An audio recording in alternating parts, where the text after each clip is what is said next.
사사기 3장 12절에 31절 긴 구절인데 빅가더, 이게 좀 신조어긴 합니다만 이 내용을 가지고 12절, 13절, 14절, 15절 그리고 31절 이렇게 좀 교독하여 읽도록 하겠습니다. 제가 먼저 12절 읽도록 합니다.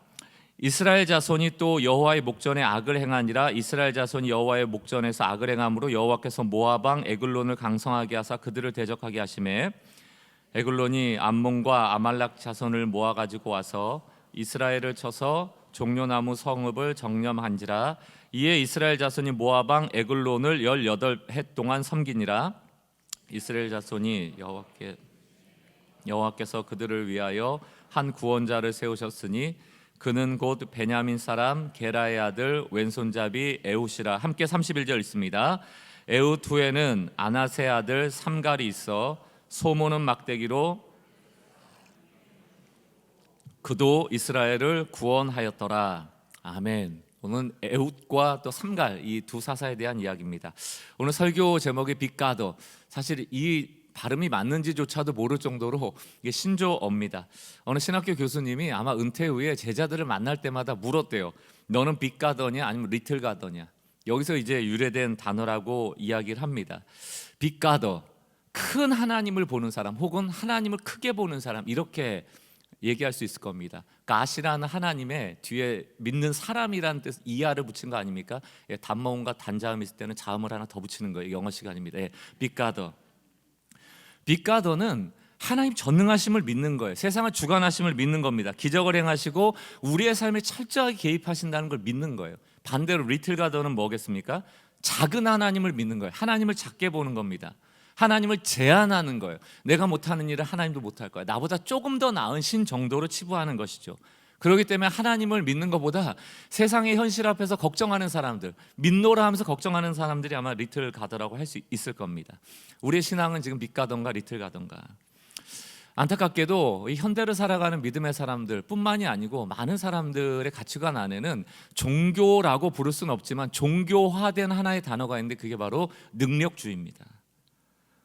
능력주의에 매몰되다 보니까 교회 안에서조차도 이 능력주의가 얼마나 판을 치는지 몰라요. 능력주의는 우리에게 늘 물어보죠. 너 얼마나 쓸모 있는 존재냐?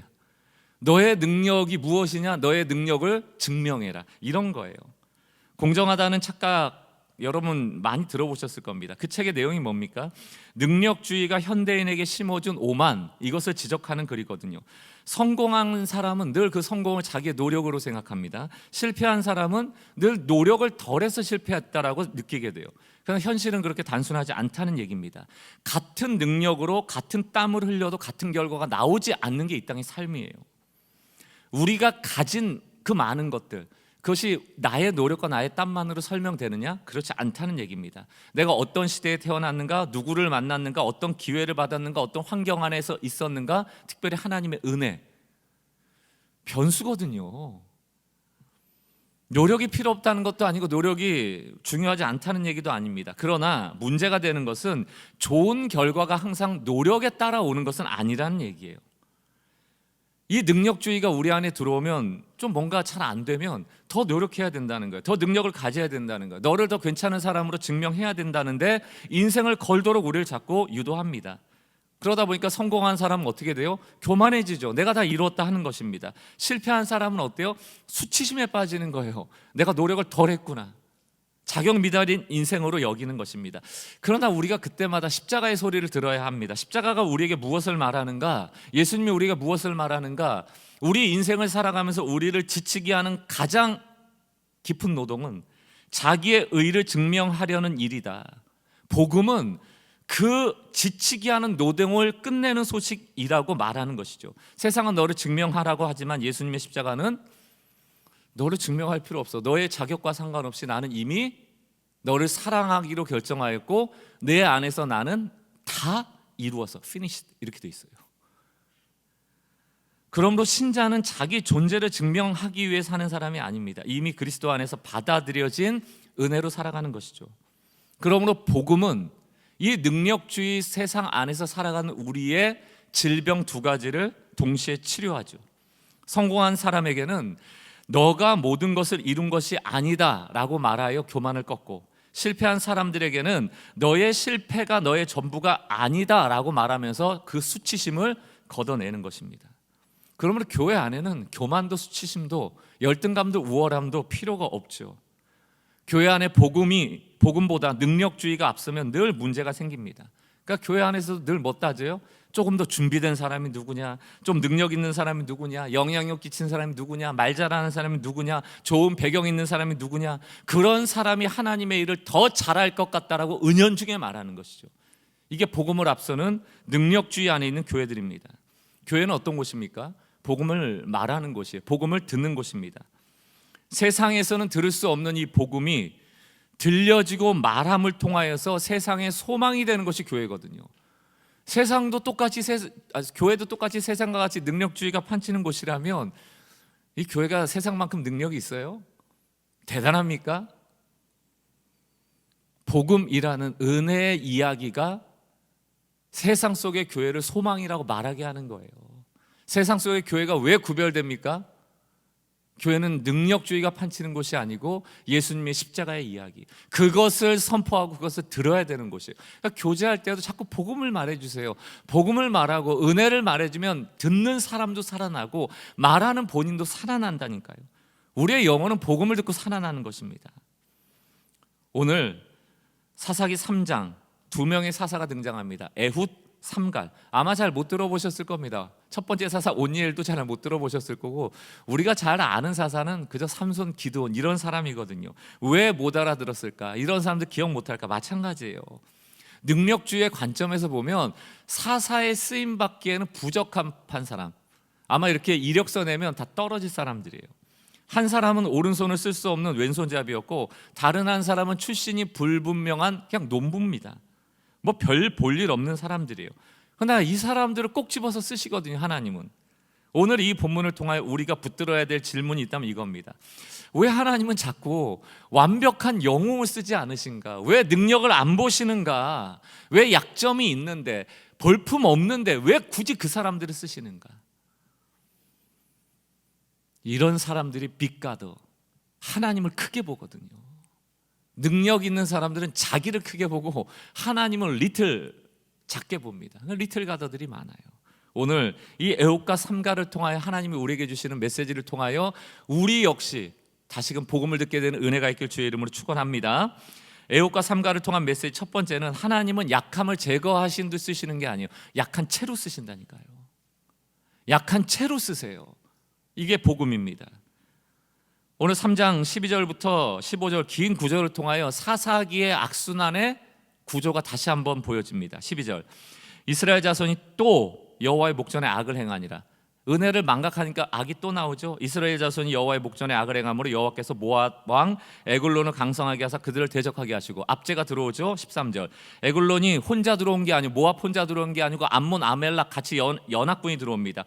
모아가지고 와서 이스라엘을 쳐서 종려나무 성읍을 점령한지라. 이 종려나무 가지가 있는 도시는 여리고를 말한다고 보통 얘기를 합니다. 14절, 이에 이스라엘 자손이 모압 왕 에글론을 18해 동안 섬기니라.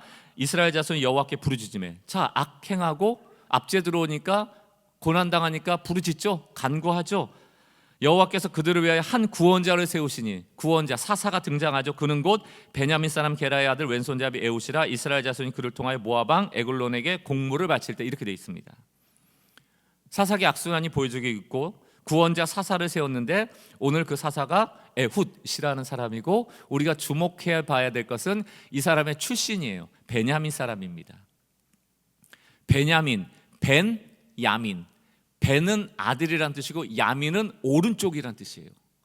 그럼 베냐민 지파의 의미가 뭡니까? 오른손의 아들, 이런 뜻이에요. 여러분, 오른손의 아들의 지파에서 왼손잡이가 태어난 겁니다. 오늘날은 덜하지만 옛날엔 어땠어요? 오른손이 왜 오른손입니까? 옳다.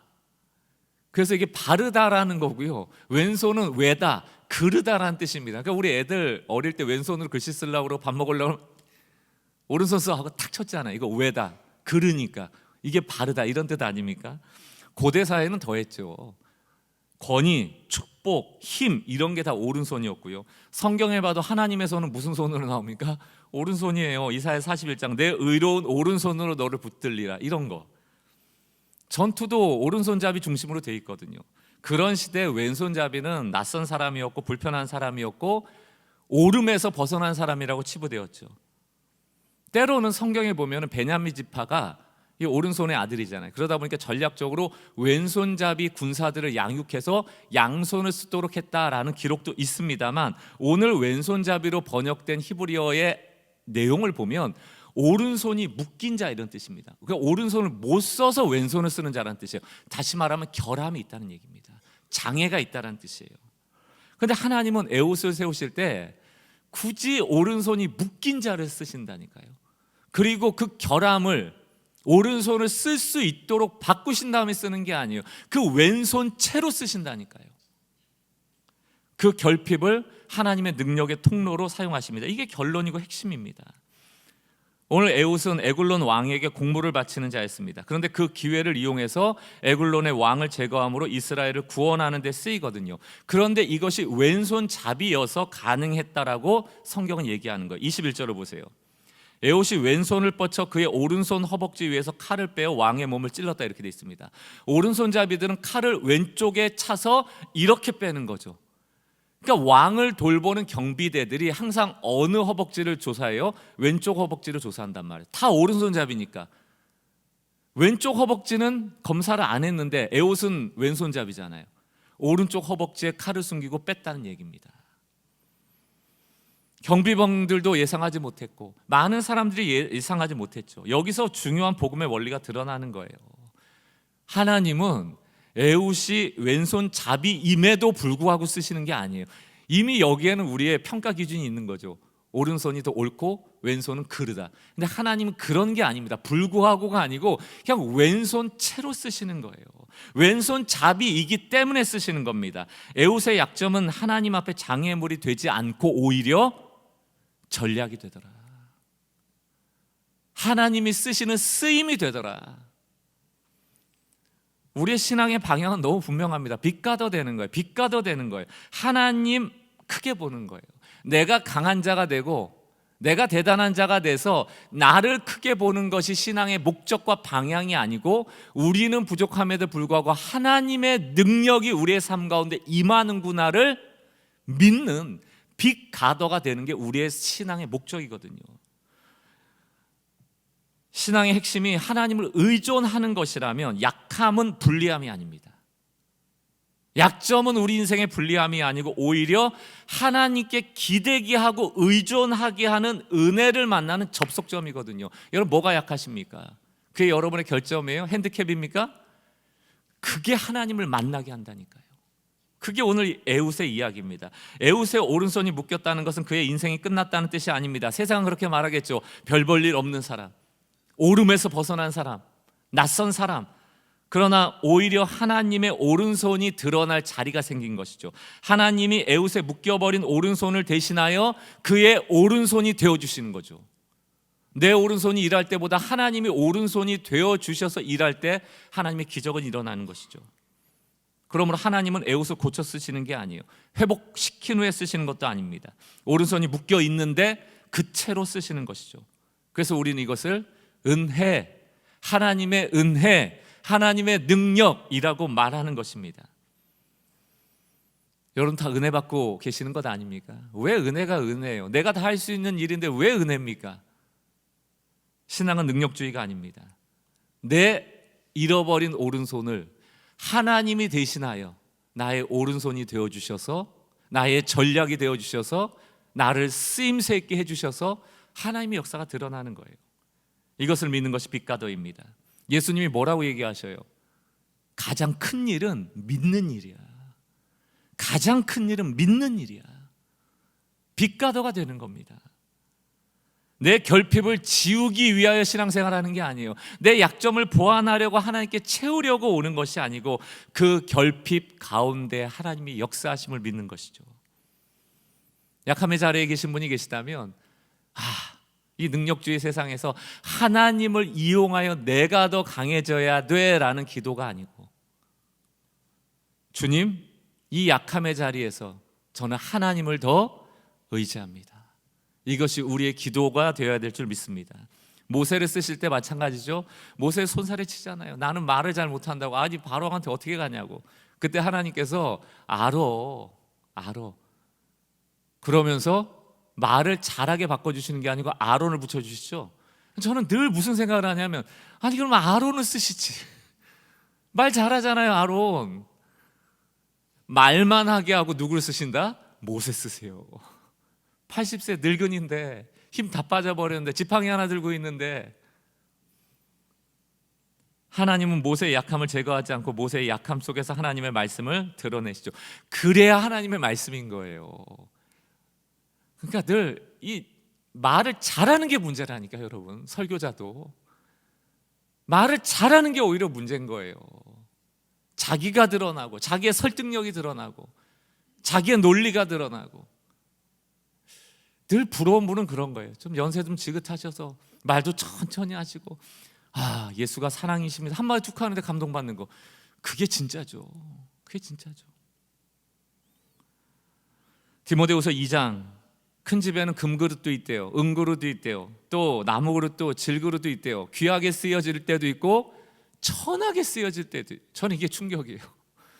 천하게 쓰이는 것도 쓰임새라는 얘기입니다. 중요한 것은 그릇이 그 쓸모를 결정하는 것이 아니다라는 얘기입니다. 그릇을 만든 토기장이가 그 쓰임새를 결정한다는 것이죠. 이게 빛가다의 믿음인데, 세상의 능력주의는 우리에게 뭘 자꾸 얘기해요? 너 금그릇 돼야 된다는 거예요. 금이어야지 하나님 더 잘 쓰신다는 얘기입니다. 더 매력적이고 더 능력 있고 더 인정받아야지 하나님 더 쓰실 거야. 복음의 논리는 전혀 다르죠. 사랑하는 성도 여러분, 앞서도 말씀드렸지만 이 교회 안에 복음이 들려지고 복음이 선포되는 교회만 될 수 있기를 여러분 좀 도와주시기를, 그렇게 살아가시를 주의 이름으로 좀 부탁을 드립니다. 세상에 능력이 들어오면 교만과 수치심 두 가지 감정밖에 안 남아요. 그럼 다툴 일밖에 없습니다. 복음의 논리는 다르죠. 토기장이가 쓰시는 대로 쓰이는 거고 그것이 가장 합당한 쓰임이라고 고백하는 것이죠. 그러나 우리의 강함은 때로는 토기장이를 앞서 나는 이렇게 쓰여져야 된다라고 주장하기 시작하고, 무언가 되어지면 내 오른손이 내가 금이었기 때문에 은이었기 때문에 이 일을 해냈다라고 말하고 싶어 하죠. 그래서 때로는 우리의 오른손을 묶을 때가 있어요. 우리를 질그릇처럼 여길 때가 있고 하나님이 천한 데 쓰실 때가 있는 겁니다. 빛과도 되게 만드시는 거예요. 여러분에게 지금 묶여있는 게 뭡니까?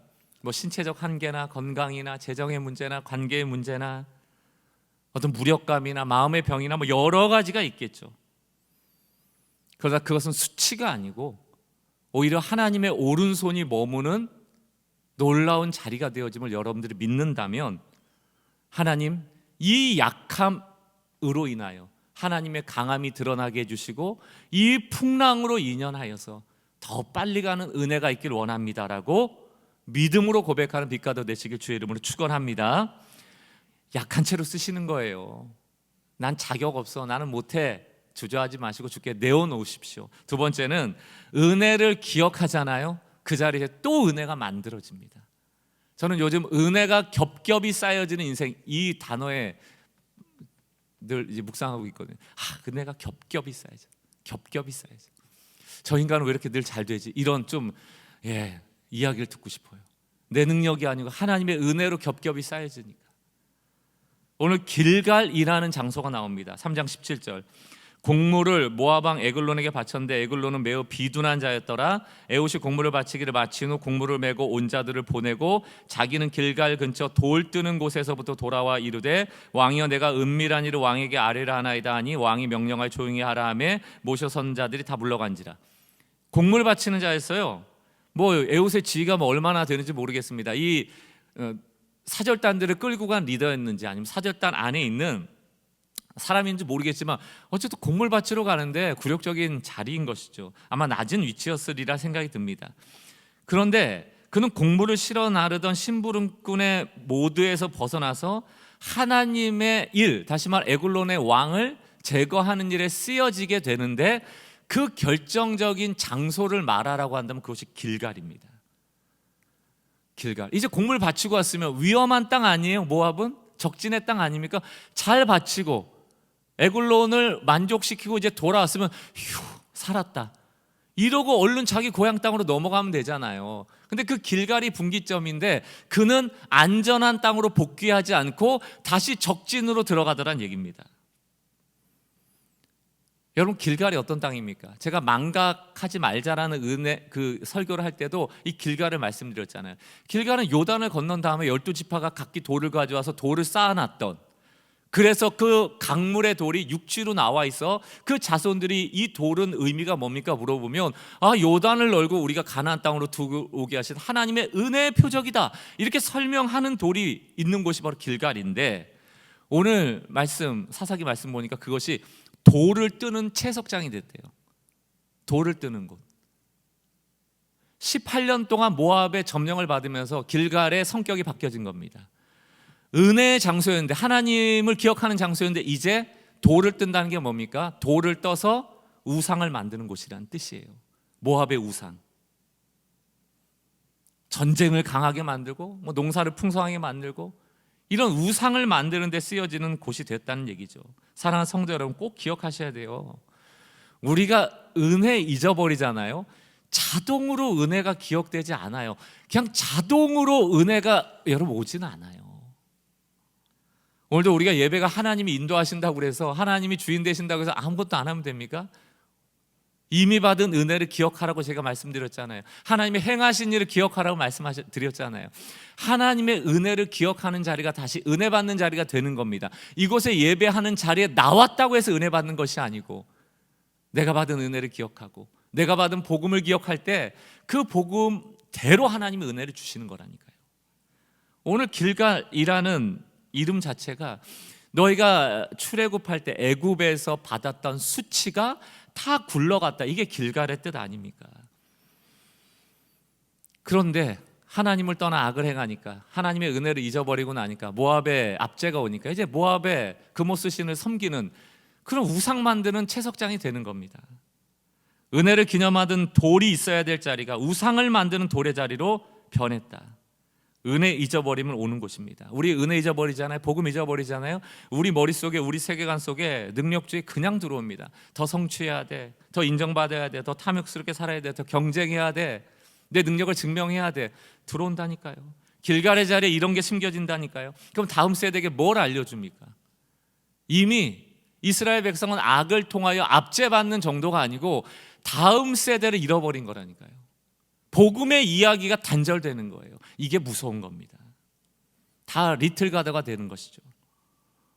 교회 안에서도 길갈의 은혜의 돌이 사라져버리면 돌을 떠서 우상을 만드는 길갈이 될 수가 있습니다. 교회라고 뾰족할 수 있습니까? 교회라는 이름이 붙었다고 거룩한 게 아니에요. 한때 눈물로 기도하던 이 예배당이 어느새 체면을 지키는 인정의 장소가 될 수도 있고요. 한때 은혜로 감격하던 직분이 어느새 완장차고 교만해지는 직분이 될 수도 있고요. 한때 감사로 드리는 헌신이 이제는 내 의를 드러내는 우상이 될 수도 있습니다. 여러분, 은혜가 우상으로 바뀌는 건 순식간이에요. 내가 은혜 한번 받았다고 자동으로 은혜가 유지된다? 그런 일은 없습니다. 날마다 길갈을 기억해야 되고, 날마다 12도를 보며 하나님은 기적에 능하신 하나님임을 기억해내는 것, 그것을 기억할 때 기적이 일어나는 거죠. 빅가더, 하나님을 크게 볼 때 하나님이 크게 역사하시는 것이죠. 길갈에서 머뭇거리면 안 됩니다. 우상의 돌을 뜨고 있는 곳이 버젓이 있는데 스쳐 지나가면 안 돼요. 에훗이 잘한 게 뭡니까? 그 길갈의 12돌의 역사를 기억해내고 에글론 왕이 돌아간 거죠. 길갈에서 머뭇대고 안전한 땅으로 다시 집으로 돌아가자가 아니고 이대로는 안 된다, 돌이킨 것이죠. 그리고 에글론으로 돌아가 하나님께서 명하신 일을 수행하는 것이죠. 엘리야 시대로 가볼까요? 열왕기상 18장 20절. 아합이 이에 이스라엘의 모든 자손에게 사람을 보내어 바알과 아세라 선지자들을 갈멜산으로 모으니라. 엘리야가 모든 백성에게 가까이 나아가 이르되 너희가 어느 때까지 둘 사이에서 머뭇머뭇하려느냐? 여호와가 만일 하나님이면 그를 따르고 바알이 만일 하나님이면 그를 따르자. 이게 빅가더냐 리틀가더냐 지금 얘기하는 것 아니에요? 정말 여호와를 크게 보고 있어? 너 빅가더야? 아니면 너 하나님과 겸하여 바알을 섬기고 있어? 너 리틀가더야? 결정하라는 얘기입니다. 백성이 말 한마디도 대답하지 아니하는지라. 22절. 엘리야가 백성에게 이르되 여호와의 선지자는 나만 홀로 남았으니 바알의 선지자는 450명이로다. 여기 나와 있지 않지만 아세라를 섬기는 선지자 400명입니다. 850대 1이에요. 여러분 850대 1을 이렇게 목전에 놓고 우리가 이스라엘 백성이라고 하면 누가 이길 것 같아요? 능력주의로 보면, 리틀 가드의 입장에서 보면 아니 850명이 이기겠지. 그게 인간입니다. 그러나 갈멜산에 하늘로부터 불이 떨어진 사람은 엘리야죠. 빅가더거든요. 엘리야가 빅이 아니고 하나님이 크셨거든요. 하나님을 크게 보는 자에겐 하나님 크게 역사하시거든요.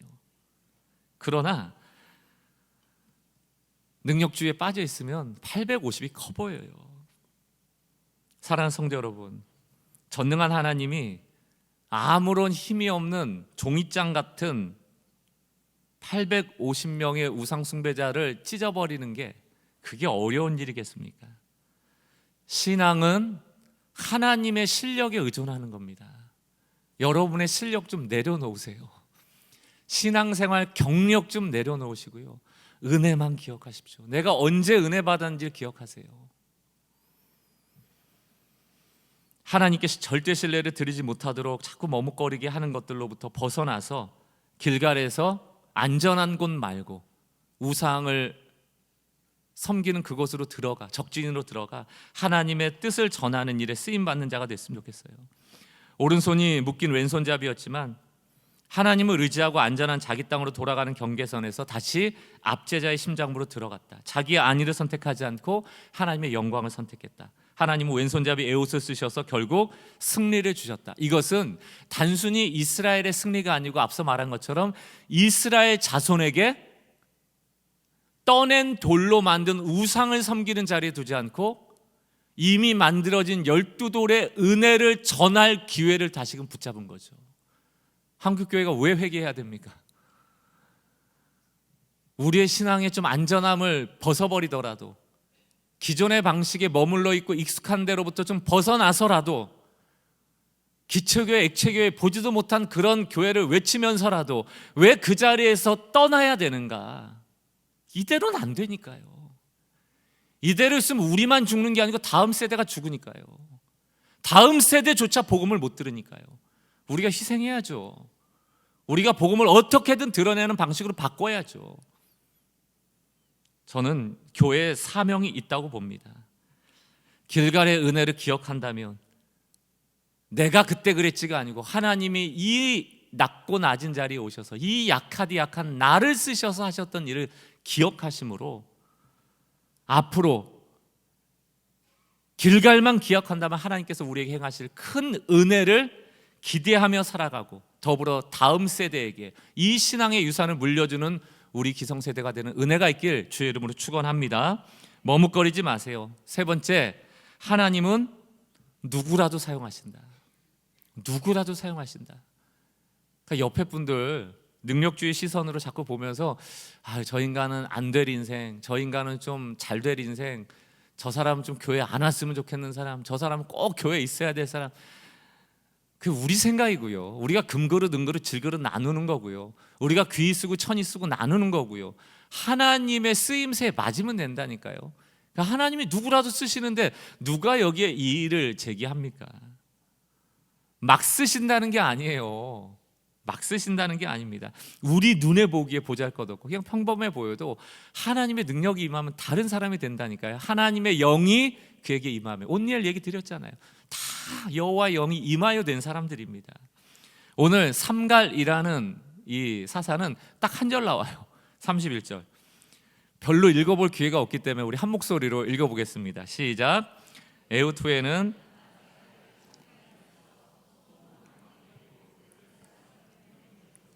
그도, 아멘, 그도 이스라엘을 구원하였더라. 이게 앞에 여느 사사들처럼 여호와의 영이 임하고 참 약한 자이지만 하나님 쓰셨더라 이런 뜻이겠지만 제 눈에는 어떻게 읽혔냐면, 그런 사람도, 인간적인 관점에서 보면 야 저런 사람 쓰여질 수 있을까? 이렇게 의구심이 드는데, 그런 사람도 이스라엘을 구원하였더라. 왜? 하나님의 영이 임하니까, 하나님의 쓰임새에 들어가니까, 하나님의 오른손이 붙잡아 주니까. 나 같은 사람도, 은혜 아니면 설명될 수 없는 나 같은 사람도 하나님이 쓰신다, 이 얘기처럼 보이더란 얘기예요. 저는 종종 이 사사기를 설교하시는 목사님들의 설교를 듣습니다. 설교를 준비하면서 듣고 나면 좀 마음이 불편한 설교들이 있어요. 자꾸 하나님이 준비된 사람 쓰신다 이런 거예요. 막 사는 사람 쓰시겠습니까? 쓰실 수도 있겠죠. 뭐 삼손 안 그랬습니까? 삼손 태어나 보니까 나실인이고 막 살았잖아요. 쓰시던데. 모세 완전 무기력한 사람 아닙니까? 40년 동안 아무 삶의 의미 없이 살아갔던 사람 아니에요? 쓰시던데요. 뭘 준비했습니까? 근데 하나님이 자꾸 준비된 사람 쓰신다는 거예요. 성경에는 안 나와 있지만 일반인보다 뭔가 나은 게 있으니까 쓰시지 않겠냐, 그런 얘기예요. 저는 별로 동의가 안 됩니다. 그런 얘기를 하면 저 같은 사람, 제 자랑 좀 해볼까요? 저는 대학만 나온 게 아닙니다. 학사만 있는 게 아니라 석사도 했고요, 박사학위도 있어요. 10년 동안 교수도 했습니다. 저 사람은 또 사회생활도 했으니까 일반 사회생활 안 한 목사보다 더 나아. 학사 받은 목사보다는, 석사 받은 목사보다는 박사니까 더 나아. 그런 거예요? 그래서 여러분들 우리는 교회가 좋은 교회고 그래서 우리는 교회에 와서 설교 듣고 계시는 겁니까? 그것만큼 비복음적이고 능력주의가 어디 있습니까? 박사든 석사든 학사든 그게 뭐가 중요합니까? 돈이 없고 환경 때문에 박사 못하신 분들 없겠어요? 얼마나 똑똑하신 분들 많겠어요? 그럼 시골에서 목회하는 분은 하나님이 안 쓰시는 분입니까? 그냥 쓰시는 거라니까요. 그냥 은혜라니까요. 하나님이 쓰시는 사람은 그냥 단순하게 순종하는 사람 쓰는 거예요. 제가 목회하면서 목회 인생에 하나의 어떤 붙잡아야 될 게 있다면 그건 하나님 말씀하실 때 버티지 말자, 그거 하나예요. 똑똑하고 안 똑똑하고 어디 있습니까? 하나님이 안 쓰시는 그릇은 그냥 까다로운 그릇이에요. 근데 누가 까다로워요? 똑똑한 사람 까다롭죠? 배웠다는 사람 까다롭죠? 좀 안다는 사람 까다롭죠? 안 쓰세요. 성경이 누가 까다로운 데 쓰임 받습니까? 삼갈 볼까요? 이름에서 알 수 있듯이 아낫의 아들입니다. 아낫, 이게 여신이에요. 우상의 이름이라고요. 여러분이 아세라, 아스타롯 같은 맥락의 신입니다. 바알의 아내, 전쟁과 풍요의 신, 아낫을 섬기던 사람의 아들, 이런 의미예요. 우상을 숭배하던 사람의 아들, 이런 의미입니다. 그러니까 삼갈은 이스라엘 유대인의 정통 혈족도 아니고, 굳이 안과 밖을 나누자면 이스라엘 내부의 사람이 아니에요. 외부 사람이거나 이스라엘의 경계에 있는 사람 정도입니다. 그게 삼갈이에요. 혈통으로, 배경으로, 이름을 봐도 의심받을 수 있어요. 이게 하나님의 일에 쓰임받을 자격 없다 할 수 있는 사람이죠. 아낫의 아들인데. 근데 본문은 오늘 뭐라고 얘기해요? 그도 이스라엘을 구원하였더라. 하나님이 쓰셨더라. 누가 감히 이 사람은 쓰고 저 사람은 못 쓴다고 우리의 판단에 의해서 경계를 나눌 수 있습니까? 안쪽 사람만 쓰고 바깥 사람은 안 쓰신다? 누가 감히 말할 수 있습니까? 하나님은 우리가 만든 경계선에 안 갇히신다. 여러분들이 아무리 그 사람 미워해 보세요, 하나님 복 주시지. 아무리 싫어해 보세요, 하나님 사랑하시지. 변하질 않아요. 꼭 기억하십시오. 제가 정리해 봤어요. 그래서 은혜는 언제나 우리의 계산을 흔드는 스캔들이다. 스캔들이 추문 아닙니까? 여러분, 이런 단어가 불편하시죠? 성경에 있는 단어예요. 복음을 들을 때 유대인에게는 이 십자가의 복음이 꺼리는 것이요, 이게 원어가 스캔들입니다. 왜 추문입니까? 어떤 얘기 듣고 어머 하고 마음에 충격이 오잖아요. 그 스캔들이거든요. 은혜는 스캔들이에요. 내가 미워하는 사람이 복 받잖아요. 흔들리죠? 내가 싫어하는 사람이 잘 되잖아요. 흔들리죠? 저 교회 망했으면 좋겠는데 막 부흥해요. 흔들리죠?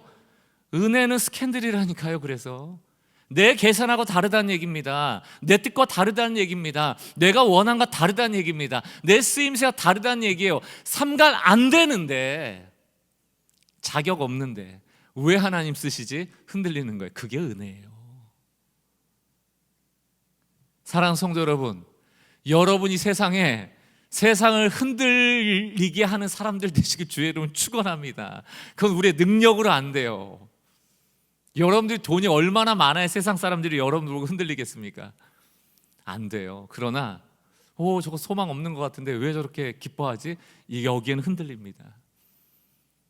왜 저 사람 나눠지지? 왜 저 사람 선하게 돼야지? 거기엔 세상이 흔들리죠. 우리가 가지고 있는 공로체계거든요. 능력주의라는 건 공로 중심이거든요. 한 만큼 은혜 받는다는 얘기거든요. 그러나 그렇지는 않습니다. 은혜는 우리가 세운 자격의 문을 통과하지 않고 하나님이 여시는 긍휼의 문으로 우리를 인도하죠. 예수님의 족보, 다말, 라합, 룻, 밧세바, 이제 여자가 들어간 것도 이상한데 지금 얘기한 다말, 라합, 룻, 밧세바 다 이방인이에요. 다말 유다의 며느리였지만 이방인입니다. 가나안 배경 가진 여인 라합, 여리고 기생이죠. 룻 모압 여인이죠. 밧세바 우리아 아내로 되어 있는데 우리아 가나안 사람이거든요. 이방인이거든요. 우리는 수치의 이름 같은데 하나님은 따박따박 예수님의 족보 안에 가나안 여인들을 다 집어넣어 놓습니다. 부끄럽지 않거든요. 복음은 수치를 걷어내거든요. 우리가 수치스럽게 보는 것이지. 이 자격 없는 자들, 수치스러운 자들을 끌어안아 품으시는 하나님의 은혜의 이야기가 복음이죠. 예수님은 유대인과 이방인의 담을 허무셨죠. 하늘과 땅의 경계를 허무셨죠. 죽음과 생명을 허무셔서 죽음까지 내려가셨었죠. 죄인과 의인의 경계를 허무셨죠. 죄인이 되어 십자가까지 달리시지 않습니까? 그러므로 교회 역시 혈통이나 스펙이나 취향이나 수준이나 배경이나 능력 등등 비슷한 사람끼리 모여 자신들의 우월감을 확인하는 공동체가 아닙니다. 내가 선별하는 공동체가 아닙니다. 예수의 피로 하나 된 은혜의 공동체다. 그 어떤 사람도 그 기준에 맞춰 선별하는 공동체가 아니란 얘기죠. 삼갈이라는 이름은 그 은혜로 다시금 우리를 부르는 이름이죠. 삼갈의 손에 들린 걸 보세요. 31절 에우투에는 아나세 아들 삼갈이 있어 소모는 막대기로 블레셋 사람 600명을 죽였다. 소모는 막대기예요. 이건 전쟁 무기가 아닙니다. 농부가 농사 지을 때 쓰던 일상의 도구이죠. 블레셋은 철기 문화입니다. 철병거가 있던 데요. 다음 주에 나오겠지만 무시무시한 무기가 있던 데가 블레셋입니다. 철기 문화에 칼과 창이 있는 곳과 소모는 막대기 상대가 됩니까? 그런데 하나님은 그 삼갈의 손에 철기로 만든 창과 칼을 쥐어주는 게 아니라니까요.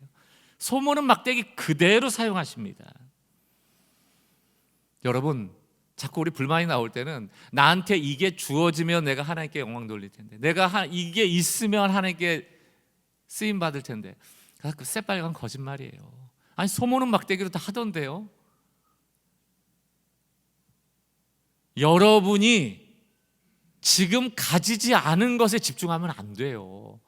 하나님이 이미 주신 것, 오늘 우리가 찬양 불렀던 것처럼 고르고 골라 내게 주신 것 하나도 버릴 게 없다니까요. 소모는 막대기 버려라. 너의 출신 성분 버려라. 너의 모습은 오른손, 이렇게 왼손 넌 쓸모없다. 이건 버려라. 말하지 않아요. 그 채로 쓰십니다. 문제는 도구가 무엇이고 도구의 크기가 어떠한가가 아니고 그 도구가 누구의 손에 붙들렸는가. 내 손에 막대기면 아무 능력이 없지만 하나님의 손에 들여지면 구원의 도구가 되더란 얘기입니다. 다윗과 골리앗이 싸울 때 사울 왕이 다윗한테 뭐 줘요? 자기가 입고 있던 투구 주고 손에 방패 주고 창 주고 칼 주고 하잖아요. 다 다윗이 그거 안 받잖아요. 손에 이거 물맷돌 던지잖아요. 그리고 승리하지 않습니까? 물맷돌은 아무 능력이 없는 돌과 같지만 하나님이 돌을 쓰시니까 역사가 일어나더란 얘기 아닙니까? 그리고 다윗이 뭐라고 고백합니까? 전쟁은 여호와께 속하였다.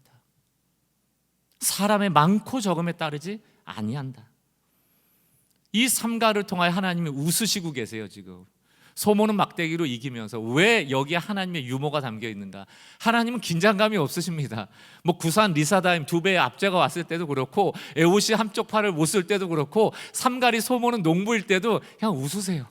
아무리 큰 압제가 와도 다 하나님이 쓰신 도구일 뿐이거든요. 소모는 막대기로 블레셋 사람을 무찔렀다. 블레셋이 섬기는 우상이 바로 황소입니다. 황소. 바알이라는 게 황소예요. 소모는 막대기로 황소를 때렸다. 소야. 철기 문화 가진 블레셋 철옹성 아니야. 소야. 때리면 돼. 때려버리시는 거예요. 그 그림 언어라고요. 우리한테나 블레셋이 오 이렇지. 하나님은 소모는 막대기 가지고 있는 농부한테 한 대 때려라. 때린 거예요. 그게 하나님께는 구원입니다. 사랑하는 성도 여러분, 우리의 손에 지금 뭐가 있습니까? 늘 이건 내 약점이야. 이것 때문에 나는 안 돼. 이것 때문에 하나님이 나를 사랑하지 않으셔. 내가 이만큼 해내지 못하니까 나는 사랑받지 못하고 쓰임받지 못하고 있어. 그런 한탄 섞인 마음이 계신 분이 계시다면 오늘 말씀이 여러분에게 큰 위로와 도전이 됐으면 좋겠어요. 혹시 뭐 컴퓨터 일하시는 분 계세요? 여러분 손에 잡힌 이 마우스가 소모는 막대기예요. 가정주부들 요리하실 때 주방 기구들 좋은 거 사서 쓰세요. 왜 남편한테 혹은 뭐 좋은 거 살 때 막 죄책감 갖지 말고 죽게 쓰시는 것 하고 사서, 그럼 주방 도구도 하나님 쓰시는 도구예요. 소모는 막대기. 여러분 잘 들어주세요. 이 귀가 소모는 막대기예요. 누구한테 위로를 전하는 말을 잘 하십니까? 우리의 입이 소모는 막대기예요. 어떤 좀 힘든 사람들 잘 찾아가는 발이 있으세요? 이 발이 삼갈의 손에 잡혀있는 소모는 막대기예요. 하나님 그거 쓰시는 거예요. 왜 자꾸 딴 거 하세요? 우리는 왜 쓰실까요? 저는 이유는 딱 하나라고 봅니다. 복음만 하니까. 너는 딴 거 할 거 없어. 복음을 외쳐. 생명을 외쳐. 예수를 외쳐. 은혜를 외쳐. 저 그것만 할 겁니다. 사사기 3장 이 세 명의 사사 온니엘, 에훗, 삼갈, 저는 여기에서 하나님을 봅니다. 하나님이 얼마나 자신감이 넘치십니까? 리산 구사다임, 야 2배 아니고 3배 4배 압제라도 그 내가 통제하고 있는 거야. 내가 쓰면 아무나 가서 구원하는가? 온니엘 뭐가 있어요? 오른손이 묶여 있어요. 난 못해, 아무것도 못해. 괜찮아, 내가 너의 오른손이 돼줄게. 소모는 막대기, 농부예요. 괜찮아, 블레셋 그거 그냥 소야, 소. 빛가더가 되세요. 하나님을 크게 보면 됩니다. 그러나 우리가 자꾸 블레셋을 크게 보고 모압을 크게 봐버리면 리틀가더가 돼요. 아 문제야, 너무 힘들어, 나는 저걸 이길 수 없어. 너무 못 이기지. 그래서 오늘 하나님께서 믿음을 요구하시는 것 아닙니까? 말씀을 마칩니다. 하나님만 크게 보는 믿음을 가진 빛가더들 다 되시고, 어떤 상황, 어떤 사람, 어떤 도구에 상관없이 이 땅을 구원하기 원하시는 하나님 앞에 귀하게 쓰임받는 인생들 되시기를 주의 이름으로 간절히 축원합니다. 오늘 주신 말씀을 붙잡고 우리 이렇게 고백했으면 좋겠어요. 하나님을 만나면 끝난 것이다. 이 찬양이 오늘 이 메시지랑 가장 잘 맞다고 생각합니다. 세상의 능력주의는 뭐라고 얘기합니까? 모든 것이 끝났다. 근데 그런 사람 말 듣지 말라는 얘기예요. 하나님은 아직도 너에게 시선을 떼지 않았대요. 세상에서 답을 찾지 말아라. 사람들 의지하지 말아라. 너의 모든 문제는 하나님만이 해결할 수 있다. 이게 빛가더들의 노래 아닙니까? 이 찬양이 우리의 신앙 고백이 되길 바라며 주님 앞에 올려드립시다. 모든 것이 끝났다고 말하는, 모든 것이 끝났다고 말하는 사람들의 말을 듣지 말아라. 왜? 하나님은 아직도 너에게서 시선을 떼지 않았다. 세상에서 답을 찾지 말아라. 세상에서 답을 찾지 말아라. 사람들을 의지하지 말아라. 너의 모든 문제는 하나님만이 해결할 수가 있다. 기도를 쉬지 마라. 기도를 쉬지 마라. 찬양을 멈추지 마라. 하나님이 너를 주목하고 있다. 예배에 집중하라. 말씀을 붙잡아라. 하나님을 만나면 끝난 것. 가는 길 멈추지 마라. 뒤를 돌아보지 마라. 가는 길 멈추지 마라. 뒤를 돌아보지 마라. 하나님이 너를 주목하고 있다. 의심을 하지 마라. 절대 포기하지 마라. 하나님을 믿으면 끝난 것이다. 처음부터 다시 한번 고백합시다. 모든 것이 끝났다고 말하는 사람들의 말을 믿지 맙시다. 사람들의 말을 듣지 말아라.